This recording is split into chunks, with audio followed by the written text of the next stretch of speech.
দীর্ঘ আলোচনা হয়েছে, বরেন উলামা কিরামগণ আছেন, নসিহত আপনারা শুনেছেন। আমি খুব অল্প কথায় মুখতাসার কিছু কথা বলে আমার আলোচনার রীতি টানবো ইনশাআল্লাহ। ওয়া মা তাওফীকি ইল্লা বিল্লাহ, আলাইহি তাওয়াক্কালতু ওয়া ইলাইহি উনীব। আমাদের আবরার ভাই আমাকে বলেছিলেন যে তারুণ্যের এই ফিতনাময় পরিবেশে তারুণ্যের বা তরুণ প্রজন্মের কি কি বিষয় করণীয় এর উপরে একটা মুখতাসার বয়ান প্রস্তুত করতে।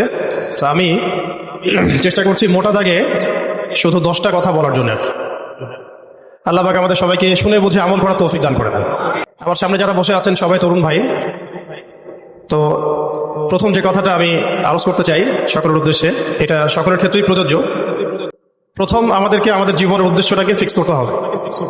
আমরা পৃথিবীতে কি উদ্দেশ্যে এসেছি এই উদ্দেশ্যটাকে বোঝা এবং সেই অনুযায়ী আমল করা, এটা হলো আমাদের জীবনের প্রথম কাজ। তো উপস্থিত তারুণ্যের প্রতি আমার প্রথম আজকের নাসিহাত যে আমরা যেন আমাদের জীবনের লক্ষ্য এবং উদ্দেশ্যটাকে উপলব্ধি করতে সক্ষম হই। আল্লাহ পাক সবাইকে তৌফিক দান করে দেন। এই বিষয়ে দুটো কথা আলোচ করতে চাই। একটা তো আল্লাহ পাক সূরাতুজ যারিয়াতের মধ্যে বলেছেন, বা'দা আউযু বিল্লাহি মিনাশ শাইতানির রাজীম, ওয়া মা খালাকতুল জিন্না ওয়াল ইনসা ইল্লা লিয়াবুদুন।